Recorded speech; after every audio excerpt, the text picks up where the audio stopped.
You know, sometimes the most powerful stories are found in the most unexpected places. Today, we're not digging into some major headline event. Instead, we're looking at a single 40-year-old newsletter. So let's crack open this time capsule together and see what a message from the past can teach us about building a future. Okay, so let's set the scene. The year is 1982. We're in Singapore, a nation that's just buzzing with energy, changing fast, growing, and really starting to define itself on the world stage. It's right here, in this specific moment, that our story begins. It's a huge question, right? It's something every single generation has to figure out for itself. Do you pour everything into education or culture? What about economic progress? Or is it something else entirely? Well, that very question is right at the heart of the document we're about to explore. So, this is it. What we have here is the very first newsletter from the youth wing of the Tamil Representative Council. You really can think of it as a time capsule, capturing the voice, the vision, and the incredible ambition of a group of young people who decided it was time to take action. So, you might be wondering, why was this youth wing even necessary? What was going on that made them say, we need to do this? Well, their story doesn't just pop up out of nowhere in 1982. It actually starts with their parent organization, a council with a long and really important history in Singapore.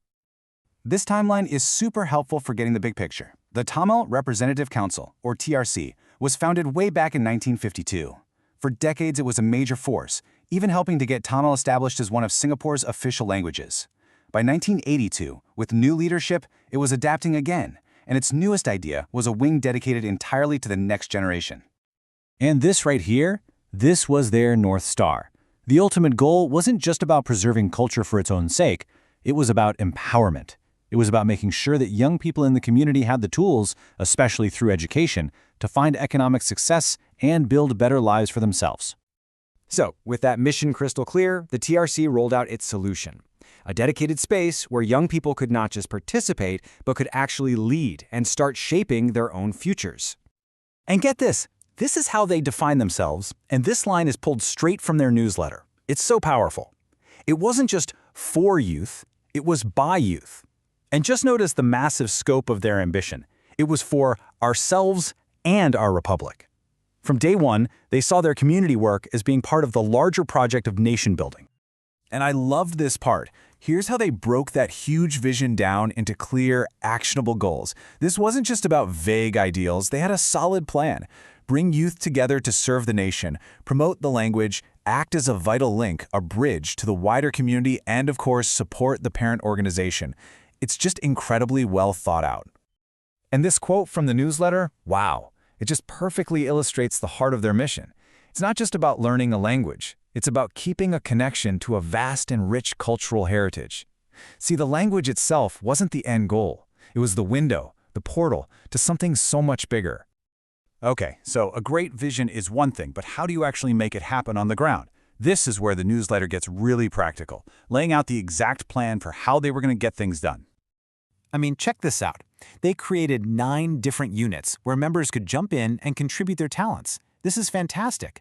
It covers everything from serious academic help with the tuition project unit to community building with the tours and picnic unit. They even had a newsletter unit. Yep, the very group that created the document we're reading right now.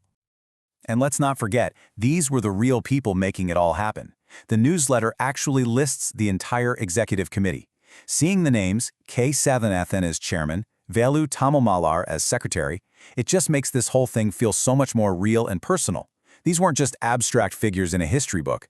They were young leaders stepping up to the plate.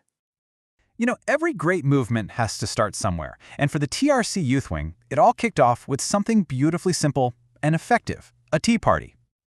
But don't let the phrase tea party fool you. This was no small get-together. 200 people showed up. That number, reported right there in the newsletter, just screams immediate enthusiasm and support from the community for what these young people were trying to build. And here's what's so brilliant. The party wasn't just a party. It had a dual purpose. It was a farewell for 110 students who had just finished a tuition program, and it was also a way to thank and recognize the youth volunteers who had helped with the community survey. So smart. They were building relationships and celebrating success all in one event.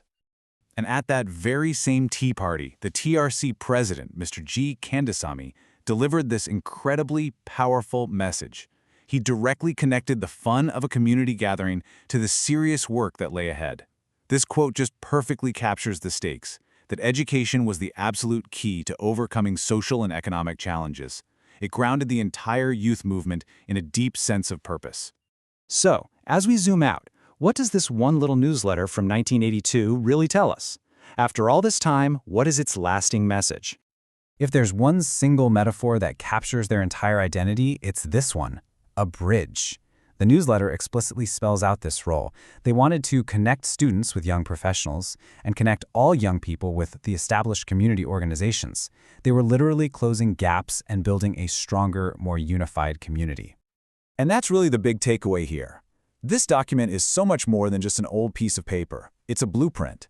It tells a timeless story about a group of young people defining their own identity, taking organized, practical action, and committing themselves to building a stronger community for everyone. Which really just leaves us with a final question for today. What bridges do our communities need now, and who among us is going to step up and build them?